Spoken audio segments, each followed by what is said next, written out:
Siddhartha Gautama, who later came to be known as Lord Buddha, is regarded as the founder of Buddhism. He was born into a royal family, and until the age of 29, Siddhartha led a luxurious life within the confines of his palace. However, after witnessing some harsh sights outside the comforts of his palace, he decided to bid farewell to his family to attain true knowledge and enlightenment. In this video, we'll go through the major life events as well as the teachings of Siddhartha Gautama that led him to become the Enlightened One, also known as the Buddha. Siddhartha was born in 567 BCE in the state of Lumbini, Nepal, to King Suddhodana and Princess Maya, who unfortunately died shortly after his birth. He was raised and nurtured by his aunt Prajapati Gautami. On the occasion of the prince's naming ceremony, one of the soothsayers predicted that he would either ascend to the throne as a king or embrace the noble path of an ascetic. Upon hearing the latter, King Suddhodana was disturbed and took it upon himself to shield the prince from every possible harsh reality of the world. He also arranged for Siddhartha to marry Princess Yashodhara when they were 16, and the couple had a son, Rahula. During the 29 years that Gautama remained a prince, his father provided him with all the riches in the world so he would never be subjected to aging, sickness, death, or the harsh realities of the outside world. However, Gautama's curiosity led him to explore the territory outside of the palace. With the permission of the king, he went on excursion with Suddhodana's companion, Channa. On every trip Gautama took along with Channa, he was left astonished by every suffering he witnessed outside of his home. During these explorations, he encountered 4 sights that deeply affected him. First, Siddhartha encountered an elderly person, frail and suffering. This sight made him realize the inevitable process of aging and the impermanence of youth and vitality. He next witnessed a person affected by illness, highlighting the suffering and vulnerability inherent in the human condition.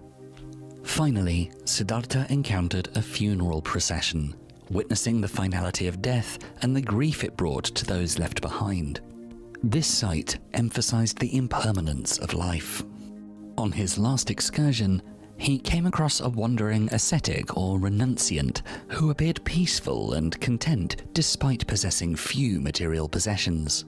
This encounter planted the seed of aspiration to seek a path beyond worldly suffering. These encounters with suffering and impermanence deeply affected Siddhartha. He realized that the pleasures and comforts of his princely life were ultimately unsatisfying and transitory. Thus, driven by a profound sense of disillusionment and a burning desire to understand the nature of suffering and its cessation, Siddhartha made the momentous decision to renounce his privileged life, and in his quest for truth and liberation, he left behind his family, palace, and worldly possessions. He exchanged his princely robes for the simple attire of an ascetic and embarked on a rigorous spiritual journey, seeking guidance from various spiritual teachers and engaging in intense practices of meditation and self-mortification. For several years, Siddhartha engaged in rigorous ascetic practices, subjecting himself to extreme fasting and self-mortification. Despite his dedication, he found that such extreme practices didn't lead him to the enlightenment he sought. Realizing the futility of extreme asceticism, he abandoned these practices. Siddhartha then adopted the middle way, a balanced path between indulgence and asceticism. He realized that indulging in sensual pleasures only leads to temporary happiness and perpetuates the cycle of craving and suffering. On the other hand, extreme asceticism weakens the body and mind, hindering the pursuit of enlightenment. The middle way advocates finding a moderate path that respects the body's needs while directing one's focus towards spiritual growth and understanding. During this time, he trained under a renowned sage known as Alara Kalama, who guided Siddhartha in practicing samadhi, an advanced meditative technique which would aid his concentration. Siddhartha succeeded in following Alara Kalama's meditative practices and received jhana, a higher level of meditative state, during which he experienced absolute tranquility. However, this was only temporary, so he decided to move forward with Uddaka Ramaputta, another renowned sage who guided him to explore the formless realms of existence through deeper concentration.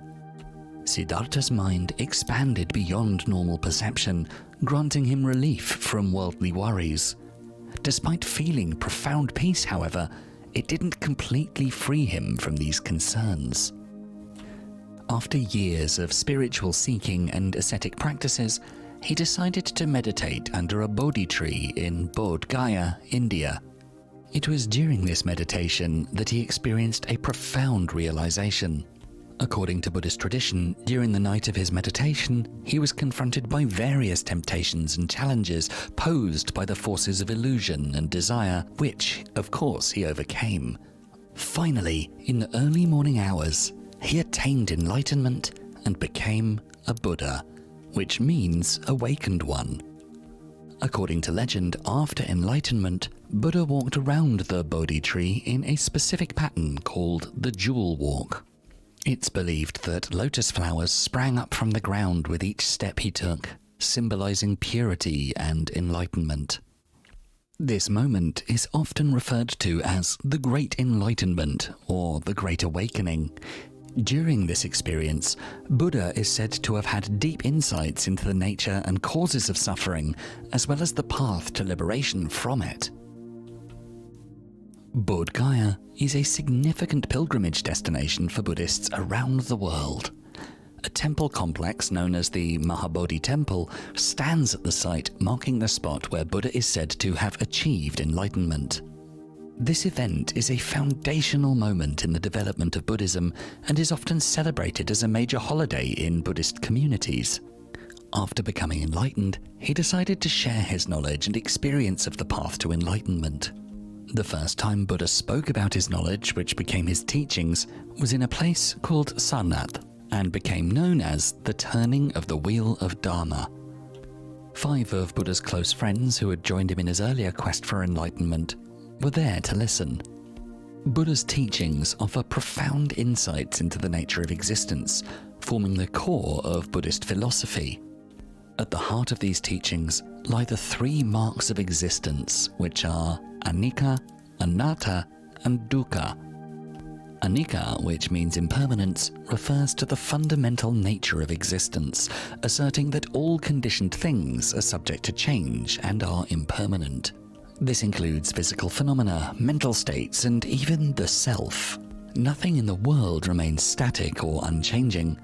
Everything arises, exists for a period, and then passes away. The recognition of impermanence is crucial for understanding the nature of reality and is a central concept in Buddhism.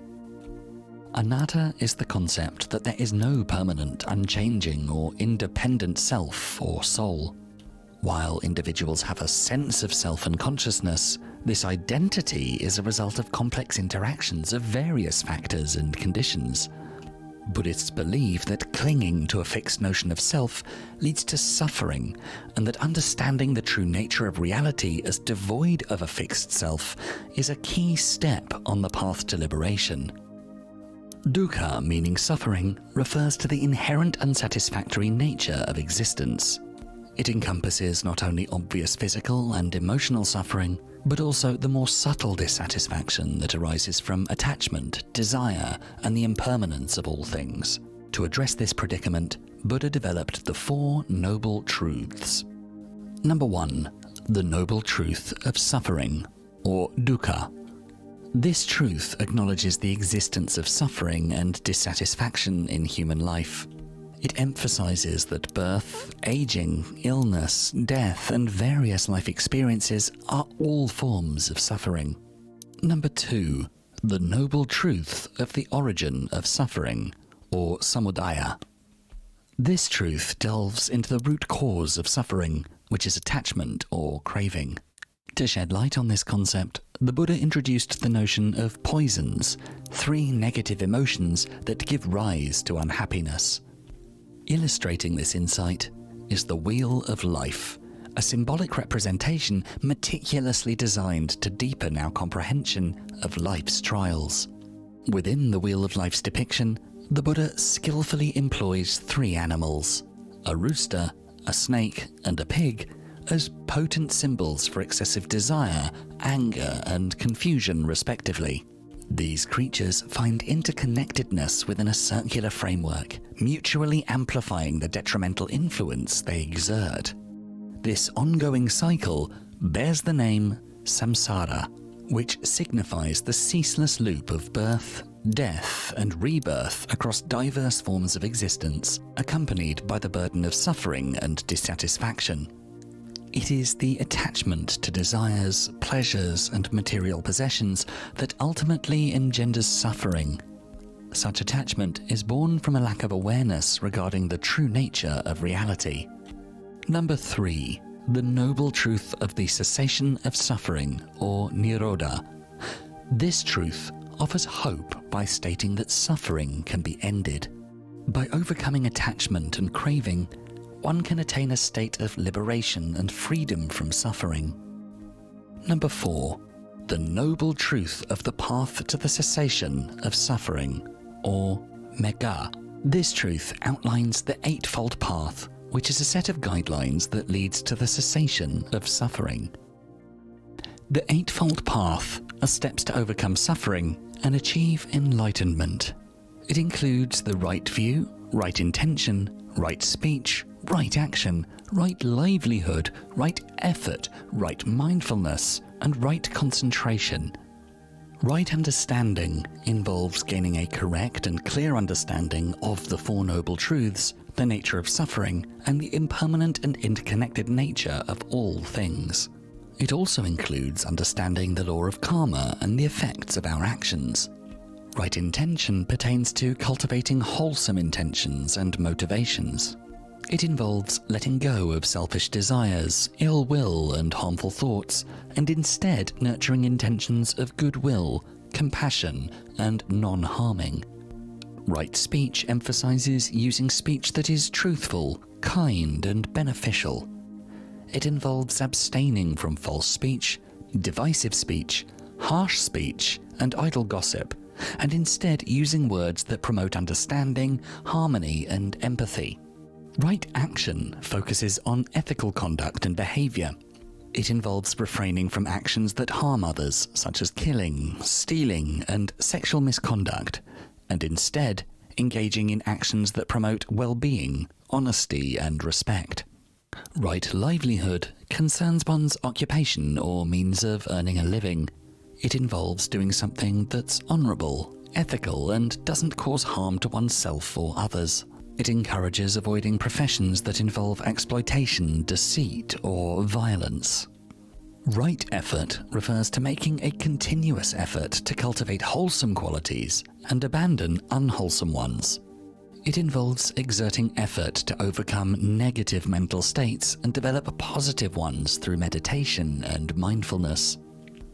Right mindfulness involves being fully present and aware of one's thoughts, emotions, bodily sensations, and the surrounding environment. It includes observing these experiences without attachment or aversion and cultivating a clear and non-judgmental awareness. Finally, right concentration involves developing focused and concentrated states of mind through meditation. It includes practices that lead to deep absorption and insight, helping to cultivate wisdom, clarity, and a deeper understanding of reality. The Eightfold Path can be categorized into 3 groups or divisions, often referred to as the threefold training. These 3 categories correspond to aspects of cultivating wisdom, moral conduct, and mental discipline, representing a comprehensive path of personal and spiritual development. The wisdom aspect involves right view and right understanding, and helps one to understand the nature and causes of suffering, as well as the ways to overcome it. Moral conduct includes right effort, right mindfulness, and right concentration. This provides one with a foundation for harmonious interactions with others and ethical living. The mental discipline, which involves right effort, right mindfulness, and right concentration, helps one in developing a focused and tranquil mind, leading to clarity and insight. By following the Noble Eightfold Path and cultivating these three aspects of training, practitioners aim to purify their minds, free themselves from the cycle of suffering, and ultimately attain enlightenment. The Noble Eightfold Path is often symbolized by a wheel, known as the Dharma wheel or Dharma chakra in Buddhism. This symbol represents the path that leads to the cessation of suffering and the realization of enlightenment. The Dharma wheel has 8 spokes, each corresponding to one of the Eightfold Path's factors. The wheel is often depicted with a hub and rim, symbolizing the central role of the path in guiding one's journey towards awakening. The Dharma wheel symbolizes the continuous cycle of birth, suffering and rebirth, meaning samsara, and how the Eightfold Path acts as a guide to breaking free from this cycle and attaining liberation. It is a powerful visual representation of the core teachings of Buddhism and the path to Nirvana or enlightenment, the ultimate goal in Buddhism, a state of perfect peace, liberation, and freedom from this cycle of suffering. At the age of 80, the Buddha reached the end of his life's journey and embraced Parinirvana, the state of final liberation. It happened in Kushinagar in India, where he took his last breath. Buddha shared his profound wisdom with his disciples, uttering his final words, "All composite things pass away. Strive for your own liberation with diligence." This was a powerful reminder that everything in life is impermanent, urging his monks to keep striving with diligence. After speaking these words, the Buddha lay down between 2 sal trees and entered a deep meditative state. It's said that he attained final nirvana at the moment of his physical death, transcending the cycle of birth, death, and rebirth, and achieving complete liberation. Upon the Buddha's passing, his body was divided into 10 sets of relics. 8 of these sets were made from fragments of his physical form, 1 from the ashes of his funeral pyre, and another from the vessel used to distribute the remains. These precious relics were placed in a stupa, a sacred mound-like structure in Buddhism. Around 100 years later, King Ashoka created 84,000 stupas and divided the Buddha's ashes among them all. This generous and pious act had a profound impact, helping to spread Buddhism across Asia and turning the stupa into a symbol of the Buddha's teachings and lasting influence. The passing of the Buddha inspired his disciples to continue sharing his teachings through sutras and historical texts. This remarkable journey not only laid the foundation for Buddhism, but also set an example for what we now understand as healthy living. Buddha's amazing journey and teachings have left a strong impact on people everywhere across different times and places. Buddha taught about 4 important truths. These truths help us understand suffering, find its reasons, know how to stop it, and show us a path to overcome it. This is like a special plan for dealing with life's biggest challenges.